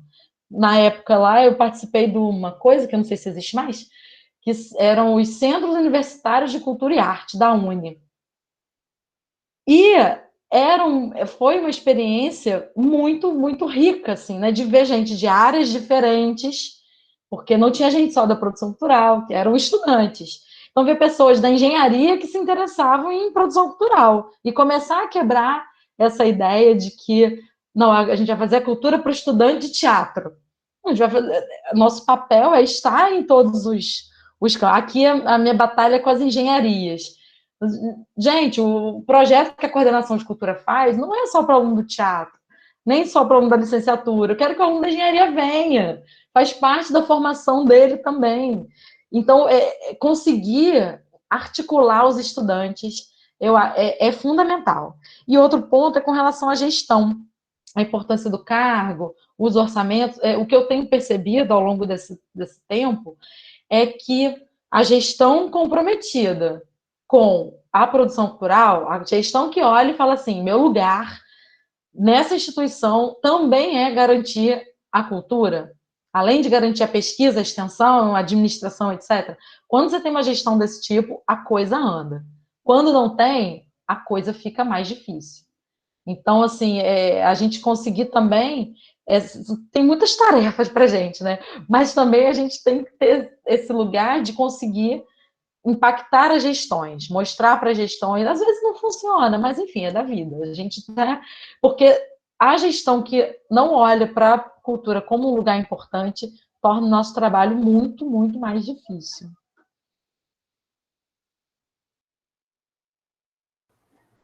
Carla vai querer fazer alguma fala ou eu posso seguir? Tá. Bom, aqui nós temos Raquel Leite Braz, Ana Faria, Cristina Dutra, Paula Cusinato. Algumas fizeram perguntas no chat, então a Raquel Leite colocou aqui para Carla Nascimento uma pergunta. Carla, você disse ela escreveu, você disse do cargo de produtor cultural atuar em outros setores que não os previamente designados para a cultura. O que acham, aí eu acho que ela abre para as duas, talvez, de colegas de outros cargos ocuparem como produtores culturais, né, no caso a função de produtor cultural. A Ana Faria pergunta, Aline... Quer que eu responda ou não vai fazer? Eu acho que eu posso fazer as que estão escritas, porque aí vocês já respondem, vai que conectam uma com a outra, né? E aí eu vou deixar as escritas assim para perguntas já juntas, mas o ideal é que as pessoas abram suas câmeras e falem, né? Que senão eu vou ter que ir para o chat e vai ficar mais complicado. Então só vou fazer mais essa outra, tá, Carla? E aí vocês já respondem. A Aline Faria pergunta, ou Ana Faria pergunta, Aline, pode contar um pouco sobre a construção do plano de cultura? E aí depois, então, tem a Cristina Dutra e a Paula, depois eu retomo. Então, fiquem à vontade. Carla primeiro, né? Sobre a função. Raquel, você colocou aqui, diz que o cargo de atuar em outros setores que não... O que eu comentei foi o seguinte, na universidade existe, por exemplo, a Coordenadoria de Cultura, né, que trabalha junto com a Pró-Reitoria de Extensão e Cultura, bem perto da reitoria, né? Então, normalmente, as pessoas entendem que o produtor cultural tem que estar ali, ou no máximo num museu, em algum, né, órgão aí da universidade ligado. O que eu comentei é, por exemplo, assim, eu entrei, Raquel, como produtora cultural num setor que não tinha nada, que tinha os cursos normais, eu era a única da área da cultura. Eu não fazia coisas fora do meu cargo. Eu promovia eventos, eu fazia projetos, eu fazia parcerias. O que eu fazia no setor, e que eu acho que é extremamente importante ter produtores culturais espalhados nos demais, em vários setores, são setores da universidade, são campos, são outras cidades, são lugares afastados. É importante porque o produtor cultural vai fazer essa ponte com a prefeitura, com o Estado, com o Sistema S, com o ONG, para promover essas atividades culturais, até mesmo, por exemplo, fomentar, quem sabe, a criação de um grupo de teatro, de um coral, né? O produtor cultural ele faz essa ponte, que a Aline comentou no começo da fala dela. Então, foi nesse sentido. O que acontece ali, que talvez você está falando mais de cargo, né? Hoje, na universidade, por exemplo, assim, na Federal, onde eu trabalho, na Coordenadoria de Cultura, eu sou a única produtora cultural, né? Então, nós temos 2 administradores, eles trabalham fazendo administração dentro da cultura. Acho que existe espaço para vários profissionais, né? Tem um que é coordenador, inclusive, da unidade que eu estou, ele é técnico em assuntos educacionais, formado em letras, mas é uma pessoa super sensível às áreas da cultura, então eu não enxergo que uma coisa interfira na outra. Acho que eles não trabalham como produtores culturais, eles trabalham como administradores, como dentro da cultura. Acho que para a gente poder fazer uma equipe que trabalhe com cultura, é fundamental você ter uma equipe multidisciplinar, né? E eu vejo, assim, onde eu passei foi muito importante ter os administradores, por exemplo, mesmo quando a gente faz um projeto, né? Quem vai fazer planilha, pagamento, licitação? Ah, não, já fiquei preguiça 3 vezes. Eu consigo dinheiro, eu falo para eles assim, eu consigo dinheiro, gastar é com vocês. Não me bota para fazer pagamento, essas coisas, que daí eu não quero. Daí eu não quero mais brincar com isso. Então, assim, você precisa de um secretário executivo, né, para compor equipe, você precisa de várias formações, né? Acho que as pessoas não trabalham como produtores culturais, produtor cultural sou eu, mas as pessoas trabalham, às vezes, organizando eventos, fazendo algumas coisas, acho que uma coisa não interfere na outra. E quando eu falei de setor, então, outros setores são outros espaços da universidade. Quando eu já comentei da agronomia, que eu acho que é um caso, alguém comentou da engenharia, né, Aline? Engenharia, a gente teve um caso aqui, na pesquisa do PIC, que foi do nosso Plano Institucional de Cultura, de que um professor de engenharia, ele respondeu na pesquisa que foi feita por ele, que ele não achava importante ter atividades culturais na universidade.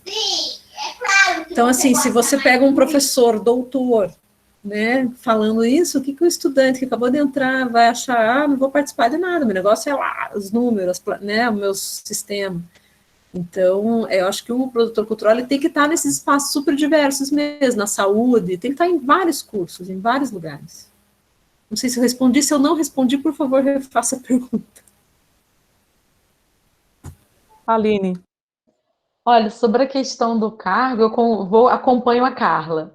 Acho que é isso mesmo. A gente tem uma atuação que tem muitos cargos, né, que compõem, né? No caso do concurso específico, nem em geral os concursos são formados em comunicação social. Então, nem para produtor cultural geralmente acontece uma pressão para incluir a produção cultural também como uma possibilidade, mas acontece, né? A gente tem que pensar que o nosso trabalho ele incorpora muitos saberes, então é sempre bacana ter várias áreas atuando juntas. Congelou ou fui eu? Tá normal, Ah, tô te tá. ouvindo. Uma travadinha assim, fiquei com medo. Sobre o plano de cultura do IFE, foi uma experiência bem interessante, porque houve uma iniciativa da coordenadora na época de que fosse uma construção muito coletiva, que tivesse um representante de cada campus do IFE e que essa elaboração fosse, né, levando em conta todas as demandas de todos os campi. Só que a realidade ela é muito mais complexa do que isso. Então havia muita dificuldade de participação. E assim, a pessoa que às vezes era representante do campus para construir o plano de cultura, ela tinha 1000 outras coisas para fazer e ela não conseguia dar conta, né, de colaborar com aquilo efetivamente. Então a gente fazia uma reunião com um grupo de pessoas, na reunião seguinte o grupo era totalmente diferente. A gente não conseguia dar uma continuidade.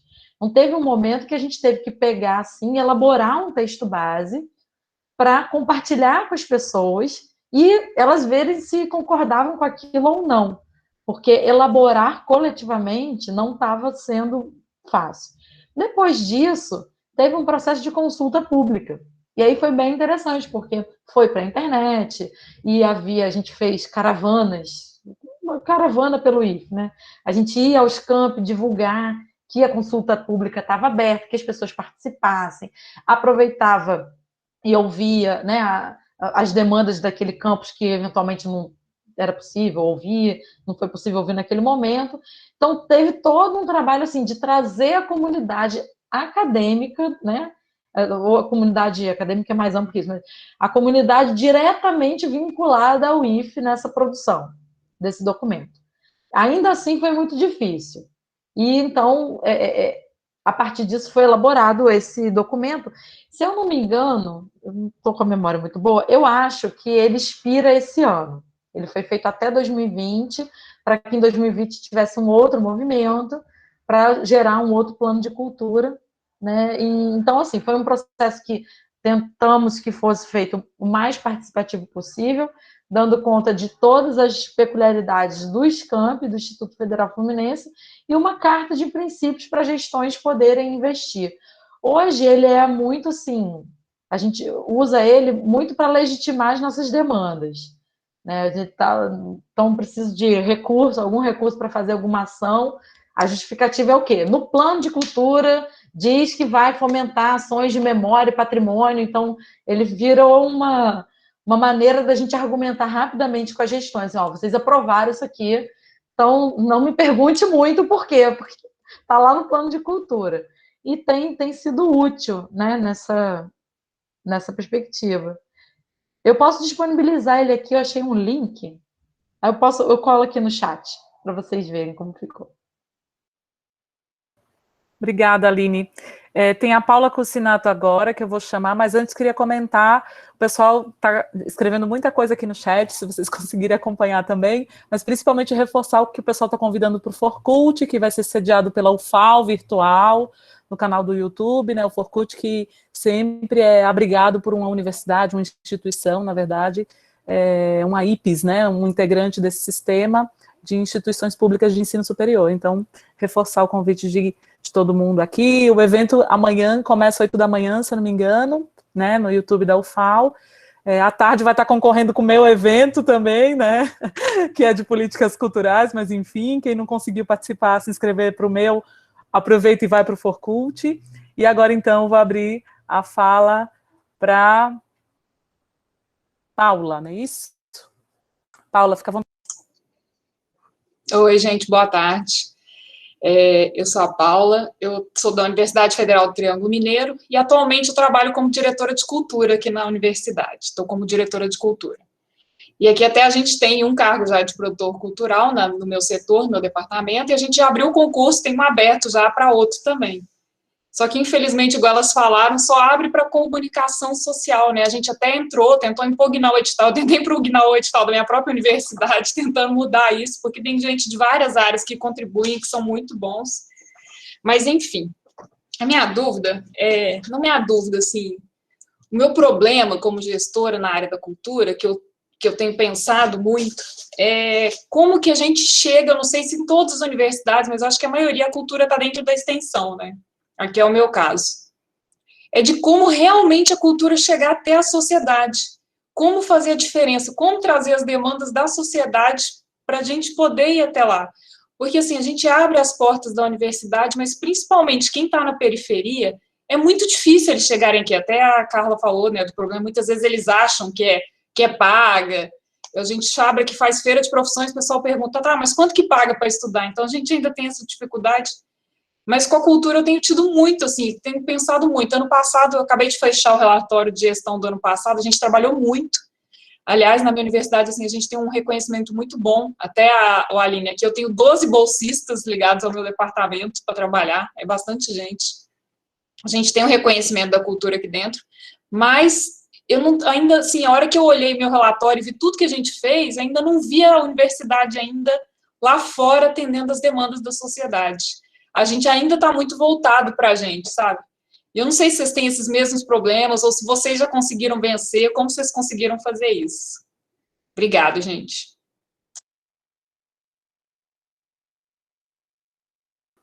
Fique à vontade, quem quiser começar.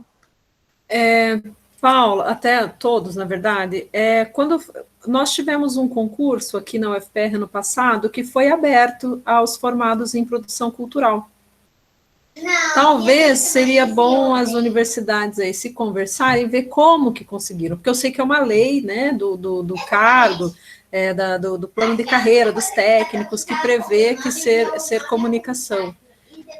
Mas eu já vi, esse concurso nosso abriu, né, de uma maneira completamente justa, lógico, né, gente, que a pessoa que se faz uma faculdade de produção cultural, ela tem que ter o direito de participar de um concurso de produção cultural.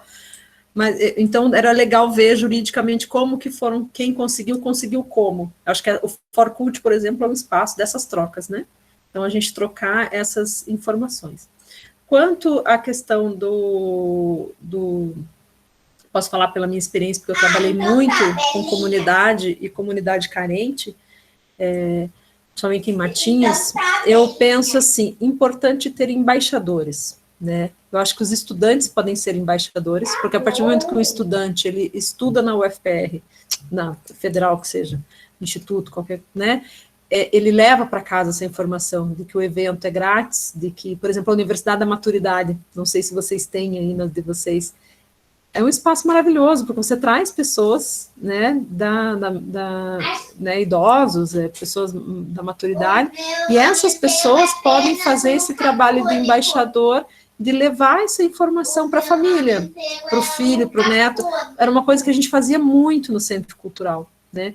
Matinhos tem uma rodovia que separa, assim.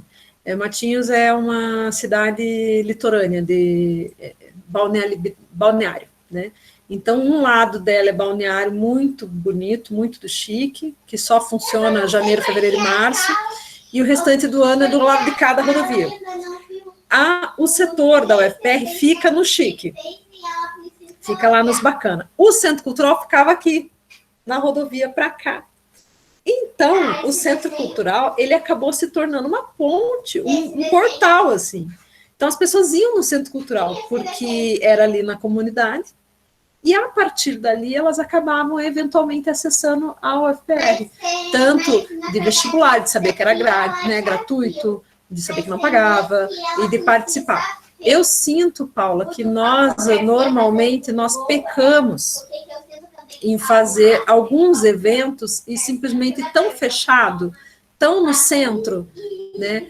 A universidade aqui em Curitiba, ela tem essa característica, o prédio onde a gente trabalha com cultura, ele é o prédio símbolo de Curitiba e fica super central numa praça. E a periferia? Né? É uma coisa que aqui em Curitiba me incomoda mais, assim, há essa falta da gente conseguir. Eu vejo casos, tá, de professores que fazem, de música, que fazem trabalho de extensão, de música clássica, por exemplo, na favela, na escola, mas eles vão pela escola, é fazer o contato com o diretor da escola, a partir da criança, né? O Museu de Arte da UFPR tem um setor educativo muito interessante, tá? Eles fizeram assim, eles foram na escola, prepararam as crianças, tá? Para as crianças irem para o museu. Essas crianças chegaram no museu, fizeram uma primeira visita, mas assim, é uma escola por ano que eles conseguem fazer isso. Volta na escola, eles produziram arte para expor, aí eles fizeram uma exposição nos corredores, na frente do museu, dentro desse prédio, símbolo de Curitiba, e chamaram os pais, às 18, 19 horas, quando os pais saem do trabalho. Então, os pais foram ver as obras de arte dos filhos, porque eles vão, né? Eles foram ver, conheceram o museu. Então, você faz um trabalho de um ano com uma turma de 20 crianças, mas você leva 20, 50 pais, avós, pessoas que nunca entraram na universidade. Então, eu acho que são duas pontas, né? Os idosos, que quando eles vão, eles não saem mais, e eles acabam levando para a família deles essa informação, e as crianças. Acho que quando a gente consegue trazer essas crianças já, aquele ambiente começa a se tornar para elas, são nossos futuros estudantes. Daqui 10, daqui 15, né? Eles estarão aqui como estudantes, a gente começa a mostrar para eles que isso aqui é para eles. Isso aqui não é pago, isso aqui é do povo, isso aqui é público. Mas há aí, Paula, uma questão que é o enfrentamento, porque nem todo mundo dentro da própria universidade tem essa visão. A gente, infelizmente, tem a visão de elite ainda, em alguns redutos da universidade pública, gratuita. Então, você tem, sim, pessoas que não querem povo dentro da universidade. Mas acho que essas pessoas cada vez mais estão sendo exceções, né? Vamos pensar na gente, que a gente quer o povo na universidade. Então, essas pontes, a gente precisa pegar o carro, ir lá na escola, bater, propor parceria. A gente é que tem que ir, né? Eu conheço gente que faz evento e fala, mas eu publiquei, tá ali, quem quiser vir, que venha. Para mim não serve, né? Eu acho que, além de eu publicar, eu tenho que pegar pela mão mesmo, porque essas pessoas, elas foram ignoradas por muito tempo, a universidade não foi para elas, desde o tempo do Império, né, até bem recentemente. Então, assim, agora a gente tem que pegar pela mão mesmo, assim, é um trabalho de formiguinha, cansa, mas é gratificante. A hora que você vê uma pessoa se apropriando daquilo, é incrível. Nós temos casos de pessoas que começaram no grupo de teatro, né, lá em Matinhos, no grupo de teatro como externo, e passou o tempo, fez vestibular, se tornou estudante, estão fazendo concurso para entrar agora como servidores, então é todo um trajeto que a gente tem aí para correr. Aline? A fala da Carla me contempla muito. Acho que é por aí mesmo. A gente tem que ter um trabalho ativo de ir até as localidades e de oferecer até transporte, eventualmente, quando for possível. E é um trabalho mesmo direcionado para isso. Não adianta só divulgar, só comunicar. Então, a parte de mobilização, né? Ter um setor, não um setor assim, funcionários, mas um trabalho específico de mobilização que os estudantes, as pessoas que já frequentam o espaço, vão poder colaborar muito e ter mesmo esse cuidado com essa mobilização. Sem ser isso, não. Todas as realidades são assim, né, de interior, principalmente, das pessoas acharem que não podem entrar, que é pago, enfim. Até desconstruir isso leva um tempinho, mas é muito gratificante. Bom, antes de passar para as próximas, eu queria contribuir também com essa questão que a Paula traz. Eu penso que há bastante iniciativas, né, um montão de iniciativas das universidades públicas, enfim, das instituições, com a comunidade. Eu acho que a gente vai até ela, até a comunidade, a gente traz a comunidade para dentro das instituições, mas o que eu entendo aqui, que eu acho que é comum em geral, inclusive na pergunta da Paula, é que nosso compromisso com o bem público ele é tão grande, né, tão, enfim, nós temos tanta vontade de ter mais e agregar mais ao lugar que estamos, que a gente quer mais projetos, a gente quer mais gente, né, a gente quer mais propostas. Se a gente pensar, né, com a expansão das universidades, né, eu estou na universidade, que é a Universidade Federal do Pampa, no extremo sul do Rio Grande do Sul, que é uma universidade periférica, é uma universidade multicamp, como tantas outras, como o FRB, né, no Recôncavo, enfim. Quer dizer, então, essas universidades, esse perfil também chegou e tem um perfil de público diferente, né? Tem alunos que vêm de periferia, tem professores, tem, enfim, então é importante também ressaltar isso, e essa configuração nova, ela atende, ela, né, não como a gente quer, que a gente quer muito mais, mas atende muito a comunidade, né? A gente já vê mudanças significativas nessas cidades que nós estamos, né? Nós que estamos no Campus Jaguarão, que é uma cidade de menos de 30 mil habitantes, a gente já sente as dificuldades, óbvio, mas também o quanto que a universidade aportou àquela região, né? Tanto em conhecimento, em cultura, quanto economicamente. Então, muito bonito trazer esse tema, tá, Paula? Porque eu acho que a gente sai da angústia para também um conforto de pensar. É um desejo tão grande, né? Você que está numa liderança de diretoria, eu acho que é isso, assim, é essa angústia de quero mais, né? A minha maior angústia, né, é assim, Carla, só complementando aqui minha pergunta, é o seguinte, porque às vezes a gente até vai com os projetos, mas às vezes não é o que a sociedade precisa, o que a comunidade periférica precisa. Então, eu tenho um relato de uma professora que estava na UFO, de um evento que eu participei, que ela falou que levou a palestra sobre violência na mulher, não apareceu ninguém, porque não era aquilo que a sociedade queria. Aí ela teve que transformar em teatro, que foi a hora que ela lotou para resolver o problema dela. Então, assim, o meu maior desafio é pensar, gente, o que a sociedade precisa? Como que eu posso contribuir efetivamente? Porque uma coisa é levar projeto, outra coisa é efetivamente transformar aquilo ali, com o que ela precisa, né? Mas eu gostei muito da ideia da Carla ali, de embaixadores, de trazer os idosos, porque eles divulgam esses embaixadores, eu acho que, com os alunos nas escolas, eu acho que pode ser que eu consiga, né, mapear melhor para fazer esse trabalho. Obrigada, viu, gente? É bacana, assim, estou sempre envolvida com os grupos dessas cidades, eles são os nossos maiores mediadores, né? Antes de passar para a Paola, que tem uma pergunta, só corrigir um dado aqui que a Nicole Freire colocou aqui no chat, acho importante registrar. Eu falei que era uma atividade do Forcult, que vai acontecer na UFAL, não é, né? Embora o Forcult tenha divulgado e me confundiu, por isso que eu falei isso, tá, Nicole? Mas é o encontro realizado pelos produtores culturais da UFAL, né, e que, é claro, dentro do encontro vão ter vários participantes do Forcult. Então, só deixando registrada a correção. E agora eu vou abrir para a Paola, se puder fazer a intervenção. Eu estou com a mão levantada, só para responder uma coisa. Desculpa, eu não vi. Pode falar. Não tem problema. Que a Paula perguntou sobre a cultura estar dentro da extensão. Paula, normalmente sim, né? Mas nós temos aí pelo menos 3 universidades que têm pró-reitoria de cultura. A Federal do Cariri é a única que eu sei de cabeça, porque os meninos lá são uma graça, eles são super para frente, muito bacana. Então, a Federal do Cariri, tá? Eu acho que as novíssimas, que são ali da idade da UFOB, por ali, que conseguiram colocar.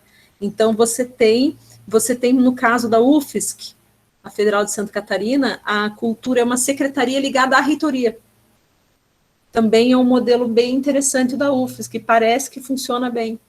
Então, você tem alguns movimentos. Eu, particularmente, acho que deveria, com certeza, apesar da cultura fazer bastante extensão, né? A cultura, via de regra, ela é uma atividade extensionista, digamos, mas eu acho que quando você coloca extensão e cultura, a cultura, ela sempre tá ali, né, junto. Eu preferiria num modelo, ou que seja uma pró-reitoria, né, de cultura, ou como na UFSC, uma secretaria de cultura ligada diretamente à reitoria, uma coisa nesse sentido, né? Porque a cultura, não sei se vocês já viram a Cláudia Leitão falando, Cláudia Leitão é um nome maravilhoso de palestrante na área de gestão cultural, ela foi secretária de Cultura do Estado do Ceará, e ela falando assim, ela me marcou muito, 10 anos atrás, uma palestra dela, que ela dizendo assim que a cultura ela não cabe dentro das amarras burocráticas, né, que a gente vive, e eu trago isso para a universidade. Então, a gente tem uns questionamentos, assim, que você fica, oi, é porque a lei de compra pública, de licitação, de não sei o quê, ela não permite a subjetividade da cultura. Então, a gente tem vários exemplos, assim, de pessoas processadas, de processo administrativo e tal, por questões de que não tem como você resolver. Ela deu um exemplo, assim, por exemplo, no Ceará, na época que ela era secretária, tem uma cidade X que tem um poeta da cidade, que já falecido, esse poeta é o cara, sabe, da poesia nordestina e tal. E eles pegaram e resolveram fazer um busto numa praça, do nome, nossa, mas daí veio o Ministério Público, mas por que esse poeta? Por que não o outro? Eles, não, mas esse é o cara mais, né, emblemático. Então, a cultura, ela não cabe, por exemplo, assim, vai justificar comprar sutiã com lantejola na universidade. Não, mas os meninos precisam para peça de teatro, o personagem usa sutiã, lantejola, vai lá vai lá na auditoria dizer que você comprou sutiã com lantejola. Então, essas subjetividades da cultura, ela tem sérios problemas com compras públicas, né? É um negócio para a gente se pensar. E em relação aos modelos, existem outros modelos que não só, então, junto ou dentro da extensão.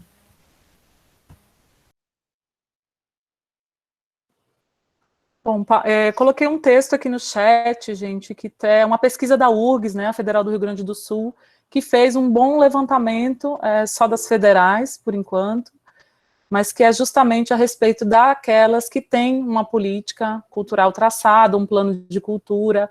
Então, eu acho que também tem uma vasta pesquisa a respeito, né, o Albino Rubin tem texto sobre isso, o Juan Brizuela, a respeito da relação de cultura com a universidade, principalmente nessa formalização.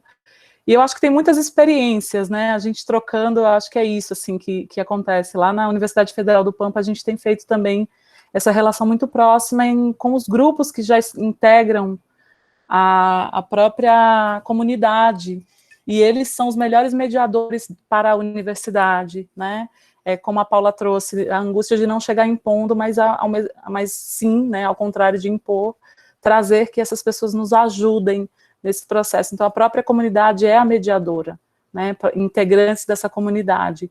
E aí eu acredito que essas universidades que estão aqui, nesse texto da Federal do Rio Grande do Sul, elas são grandes exemplos de como fazer isso, assim, né, embora tenham outras que não estão contempladas, porque o texto é muito específico, então, compartilhando. Agora eu queria passar a palavra para a Paola, que tem uma pergunta. Oi, gente, desculpa se eu fizer barulho aqui. Queria primeiro agradecer a contribuição das produtoras, né? Eu fiquei muito, muito feliz. Sou estudante de produção e política cultural da Universidade Federal do Pampa, aluna da professora Carla. E fiquei muito feliz quando a Aline falou da experiência dela no IFE com as experiências da Uni, assim. Hoje eu faço parte do Circuito Universitário de Cultura e Arte da Uni, o CUCA, né, fica aí o convite também para quem quiser participar. Logo mais vai ter a Bienal da Uni, que vai ter espaço para submissão de trabalho, sempre uma efervescência.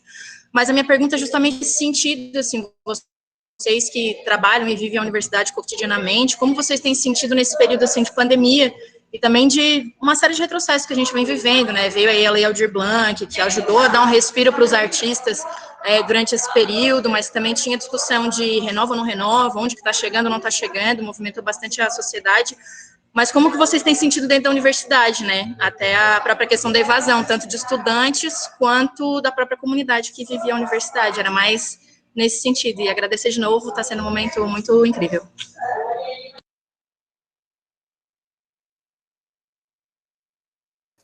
Quem quer começar? Ai, que bacana saber que o CUCA ainda existe nas bienais da Uni.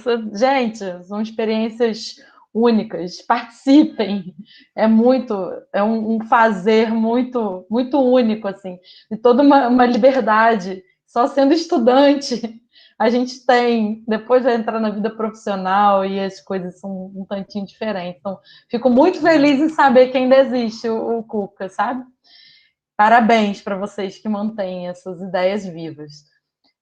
Particularmente aqui, com relação ao trabalho que eu vinha desenvolvendo, a pandemia, além de todos os problemas, ainda ocasionou assim um profundo desmantelamento da comunidade que a gente vinha constituindo em torno da memória, da cultura aqui no campus. A gente vinha começando um trabalho e aí todas as nossas ações que eram presenciais, elas, na hora de migrar para o virtual, não foi a mesma coisa, né? Teve algum engajamento em torno do Centro de Memória do campus, que é um projeto que cuida, né, da memória da instituição, tem um acervo e tudo, mas, assim, eu ainda não sei medir o impacto, porque eu acho que só quando voltar e a gente poder ver o que sobrou, assim, né? O que restou, porque até algumas bolsas de assistência que continuaram, né? Mas como a gente não atua eu não atuo diretamente com o estudante, né, no ensino, eu não consigo medir como foi a evasão e tudo. Mas, com relação ao engajamento nas atividades da cultura, eu não vejo, sumiram, desapareceram. Estou com saudades, assim, estou fazendo falta, assim, né? Porque tem uma dificuldade, até se a gente conseguisse migrar para o virtual, a dificuldade de acesso à tecnologia, que é bastante grande, o acesso à internet. Então, assim, o movimento da lei foi fundamental para os profissionais. Alguns alunos, inclusive, são profissionais e conseguiram acessar a lei e tocar seus projetos e tudo, mas eu realmente não consigo ainda dizer, porque a comunidade que a gente tinha em torno das nossas ações, nós vamos ter que recompor quando voltar. Mas a gente segue, né, fazendo planos, programando as ações para ver como que a gente reconstrói isso no presencial de novo. A minha fala nessa questão, Paula, vai bem na linha da Aline, porque eu não trabalho diretamente com o ensino, com os estudantes, então eu não sei te falar da questão de evasão, porque não faz parte do meu conhecimento, tá?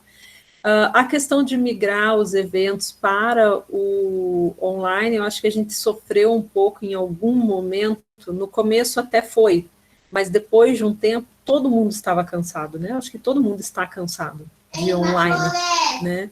Acho que isso é um problema. O que eu vi que ajudou a mobilizar mais pessoas, o que eu percebi é quando você faz ao vivo, né?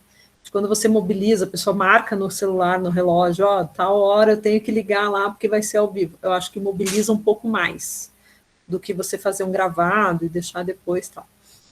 Coisas interessantes, tá, da pandemia que eu acho, na minha visão. O fato da gente fazer online algumas coisas possibilitou uma interação de pessoas do Brasil inteiro em alguns eventos. Coisas que a gente não tinha, né, coisas que a gente não teria. Por exemplo, o próprio Forcult, esse 2020 foi online. Você tinha, nossa, uma aderência muito maior do que os presenciais que eram até então na UFB, né? Então, assim, é legal presencial? Mas eu acho que, por exemplo, nós, das universidades federais, nós tínhamos que colocar isso como meta de que o que desse para a gente fazer presencial quando a gente voltar a fazer, o que desse para transmitir ou para gravar e colocar no YouTube da vida, isso é você popularizar, disseminar, possibilitar que pessoas geograficamente distantes possam participar. Então, talvez aqui nesse ambiente a gente tenha pessoas que jamais estariam no evento. Eu não sei se esse evento sempre foi online, ou se ele fosse presencial, ele seria muito mais limitado geograficamente a participação das pessoas. Então, claro que a gente cansou do só online, né? Mas eu acho que a gente não pode perder de vista o online, na hora que a gente voltar, porque a gente vai querer essa interação, a gente vai querer continuar conversando e dialogando com as outras pessoas, né? Então, no caso da Federal do Paraná, o maior desafio que a gente teve foi o nosso Festival de Inverno, que é o nosso maior projeto de extensão, né? Ele acaba sendo de cultura e extensão. Então, por exemplo, a gente migrou para online, mas é bem interessante que a parte que eu coordeno, que são de atividades formativas, a gente teve uma boa aderência. Já os espetáculos, não tanto, né? Lógico, e você teve um problema, porque o nosso festival de inverno ele acontece numa cidade bem pequena aqui no nosso litoral, chamada Antonina, e ajuda a fomentar hotéis, restaurantes, né? São 10 dias que fomenta toda a economia do município. E isso com certeza foi sentido por eles. Então são coisas que a gente vai ter que ponderar, né? Eu acho que a hora que a gente, não vejo a hora, né? Ninguém vê a hora, lógico, de que a gente volte aos presenciais da vida, que a gente vai ter que ponderar. Eu acho que muita coisa vai acabar alterando, mudando, a gente vai rever coisas, principalmente as universidades multicamp, que tinham uma dificuldade, não vamos fazer online reunião, tem que ser presencial, fazer um servidor viajar 300, 400 quilômetros, e agora ter que fazer online, e ver que funciona. Eu quero ver como que eles vão justificar de não ser mais online. O multicamp tem que ser online, gente. Né? Você pega universidades que cuidam de 5 campi, um mais longe que o outro. Como é que você... Olha o risco das pessoas nas estradas. Faz uma reunião de 2, 4 horas. Então, acho que cada caso é um caso. Né? E a gente vai ter que ir devagar, tateando, e fazer uma nova sociedade. Né? Bom, gente, chegamos no horário. Antes de fazer os agradecimentos, fazer a despedida, né? Assim, eu queria, não sei se as pessoas que estão aqui inscritas se inscreveram para o evento de amanhã, mas convidar para assistir depois no YouTube. Amanhã tem um projeto de extensão Conversas sobre Políticas Culturais, com o tema Políticas Culturais nas Universidades Públicas.